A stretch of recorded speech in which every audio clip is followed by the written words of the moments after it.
It's the Kelso 130, which is a very difficult race. I mean, it's the Abbeytool and Gauge or Gauge handicap hurdle. Where do we start on this 130? Our selections will come up on the screen for the Kelso 130, but who wants to start on this one? Yeah, tricky, bad race. Yeah, well, it's tricky. The horse I've gone for here is Spitz, Rose Dobbin's horse. He's Gambled on this morning. Yeah, well, he's first time in a handicap. Yeah. Do you know, Tony Dobbin, husband of trainer Rose Dobbin, they're not stupid. Do you know, they know how to get one ready for a gamble, if you like, but to get ready to win a race. So, and has form around Kelso, which is, you know, I like course form around kind of funny tracks like Kelso and Sedgefield and different places. Captain Brown was second at Kelso 3 runs ago. I think he's probably exposed. And another one, Bright Applause, was second at Kelso 2 runs ago, up £4, but sure to, you know, only up £4. So there could be still a bit more improvement there with Bright Applause. But again, I've gone for Spitz over that because he's first time in a handicap. The other one I'll point out is Warlord, and I just don't like 4-year-olds, which are like juveniles in handicaps against older horses. It's just a personal opinion of mine, and that's why I'd go against him. Because obviously they should be doing that at 6 or 7, and they're not quite immature. And they're not getting allowances now. You know, if it was a 4-year-old in a novice hurdle against older horses, they get allowances for their age. But now he's in a handicap with other horses. You know, really, he would be better aimed at a juvenile handicap, in my opinion, rather than a handicap against older ones. So that would be one that you put the line through? Well, slightly, yeah. Just that's my reason I'd go against him, Warlord. But I like, as I say, I like number 9 Spitz. Okay. Well, I like number 3 Keeneland. We're going to check I don't know if the prices have come up yet on. Let's go over to Sean and see what the current price is. We'll get your view in a second, Billy. Yeah, well, the notes I've taken down from about 10 minutes ago on the prices are completely irrelevant because there's been a real shuffle in the market. One, though, that has been backed a lot is Trust Thomas. He will go off at 7-2 favourite, or is 7-2 favourite at the moment. And the drifter in the market is Spitz, currently trading about 7-1 you can get for Spitz. Bright Applause has received a lot of support, about 5-1. And remember, this is the first of our 6 races that we'll be covering on BetRacingNation this afternoon. So more action to come up. And we'll pass you back over to the panel for the final thoughts. It's 3 minutes till post time for this, our first race of the afternoon. OK, let's talk about your selection, Billy, in this particular race. Well, I look at the race. I mean, it's a bit far north for me. It's a bit out of my comfort zone, but... You actually called it foreign racing this morning, Billy. That's called it foreign racing, yeah. Billy, we're not asking you to go to the track. We're just asking you to look at the paper. I can't manage that. I did manage that. We need excitement as well. When we're watching this, we're going to need some excitement in the race as well. I'm really excited. I've had a small bet on Paul Peterian, really because he's a 6-year-old and he's not had much racing. He's with Cinder Russell, has had a great season. He just could be unexposed, could have some improvements in him. A few of these are... you know, really quite exposed. So for me, it was Paul Peterian. I like Keeneland because I know that it's quite a big price, but you talked about course and distance form. It came back, run a bit freely. It surprises me to find a McCann horse 10s, 12s, whatever it might be. He might run well. It'd be nice to get off with a winner. He was impressive when he won, but it's a long time ago, and his comeback run last time was disappointing, if you ask me. There wasn't a great deal of promise in it, and that's why I've just gone against him. I'd rather see him run a better race today. You'd rather see him win today, would you? Well, no, if he wins, he wins. But I wouldn't be. You know, I don't think there's enough confidence there to back him at. You know. Just mention, Damascus Steel, Alison Hamilton. Don't know much about her, but she's had a couple of winners recently. She doesn't know much about you either. No, that's probably very true. Yeah, indeed. Yeah. But this one's coming back off a sort of 10-week break, and he did win a race earlier on. He's run a couple of shockers, but you know, when you've run badly and then you've had a bit of a decent break, I always kind of like that profile. And she's quite shrewd, I think. You also think that when they've had a 2 or 3 month break, you always assume that it might be a wind up, but that's not necessarily the case. 10 weeks, I assume that, but I'm not. Well, that's a very good point. I mean, that's all you need. 6-8 weeks for from between runs. If there was a horse running in the week actually. Brian Ellison had Discovery Bay ridden by AP McCoy, and he'd been off for a couple of months because and Brian Ellison had said at the time had a breathing problem. Come back, got caught in the 9, looked like he was going to win. Oh I see. Anyway, that's I was crying in my soup. But anyway, let's get over to Sean and see if there's any changes in the market.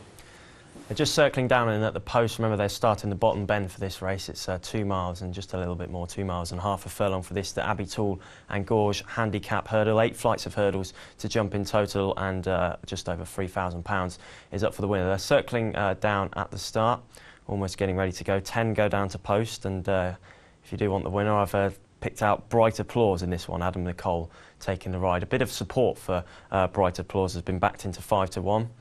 And they're just circling down at the start, and post time is now. So we're just waiting for the tapes to be pulled back. Let's hand over the panel for the final bit of reaction or build up to this first race. By the start, you know, they're sort of milling around there. There's no one that breaks the tape, and it's just now you focus. Even though it's Kelso, it could be anywhere. You just a matter of winners are winners. You're there to do your job. And what's going through your mind now? You just think, well, that's when this race is. At the start, it depends. You know, if it's a big race and you want to be in the first 3 or 4, you know, and you're not lined up in the first 3 or 4, you're thinking, oh God, trainer's going to go mad. I'm not where he wants me to be. He wants me to be second or third down the paint. Obviously got the but vice. Someone's got there in front of me, and I can't get where I want to be. So where do you go? Do you go behind, in front, beside? Do you know? So it's difficult. You just got to bully your way in. Okay. Well, the race is off, so let's get over to Sean in Twitter Corner, Commentary Corner. Commentary corner indeed. They're off and racing then for this first race of the afternoon, and they're about to approach the first of the 8 flights of hurdles, and they're all safely over it and jump it nicely. Out in front it is Keeneland then taking a bit of a hold early on, as making the running early on there is Captain Brown, the top weight, carrying 11 stone 10. Captain Brown leads the way from Reimer's Ha in second position. Keeneland's on his inside, and in about 4th position is Warlord as they turn into the home straight. 7 more to jump in total, and out in front with the lead. Keeneland in the noseband is still taking a hold, and then on the inside of him there is Damascus Steel for Brian Harding. At the back of the field is Spitz as they come over to the second. Crashing through that one there was Keeneland, really battering through that flight of hurdles, but all 10 runners still standing. Currently, Bright Applause is in about mid-division, about 6th place here, as they come down towards, well, what would be the next flight of hurdles. It is out in front with the lead, Captain Brown. On his outside in the noseband there, just taking a bit of a hold early on, Damascus Steel, and then running on the inside of him in third is Keeneland. Reimer's Ha is next as they come towards what will be the last next time around. And they all seem to jump it safely, though a horrid mistake, and actually losing his reins there. He was riding without the reins, was Bright Applause. Bright Applause making a heavy mistake and just being shuffled back through the field, and running on the outside of him there is Trust Thomas, who is the leader in the market, as they turn out of the home straight and will now race down this side part of the course, which will lead them into the back straight at Kelso. And still holding the lead here is Captain Brown, as he has done throughout the race, for Brian Hughes in second position there, just on his outside and running pretty nicely there is Warlord, and then Keeneland is next. And then in about mid-division and just being pushed along here is Reimer's Ha for Craig Nicole. Reimer's Ha just being pushed along in about 6th position. On the outside of those there is Overpriced, who runs widest of the 10 runners as they all come up to the next, and that's the 4th flight of hurdles which is in front of them. We've completed about half of the race, so let's hand over to Peter and the panel, and we'll see what their thoughts are in running in this first race of the afternoon. It's one of those tricky races to judge. I mean, I think Keenan's was going well, made a couple of bad mistakes. Any views on the No, race? they're all in a bunch together, and it's yet to unfold really. So I mean, the horse I like, Spitz, he seems to be going okay. He's not running away or anything, but he's It'd be nice to get a tick on the board. Yeah. It's quite like look of how Overpriced is travelling. Morris Barnes, she's won a couple of races, knows how to win when things go right. She's travelling okay on the outside. She wouldn't be a shock winner. Okay, well, let's get over to Sean for the closing stages.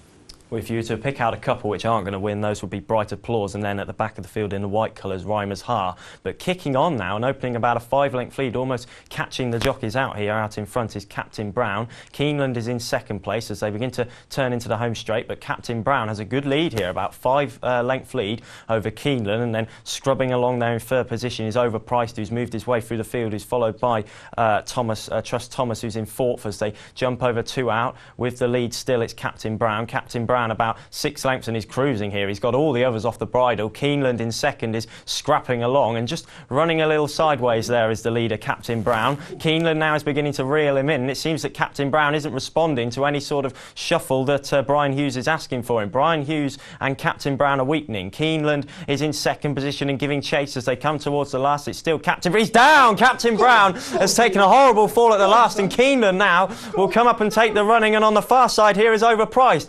Overpriced on the far side to the line. Keeneland is going to take it. What a reaction. Keeneland goes on to just win from Overpriced. What a race that was. It all changed in the final half a furlong when the original leader, Captain Brown, fell at the last there.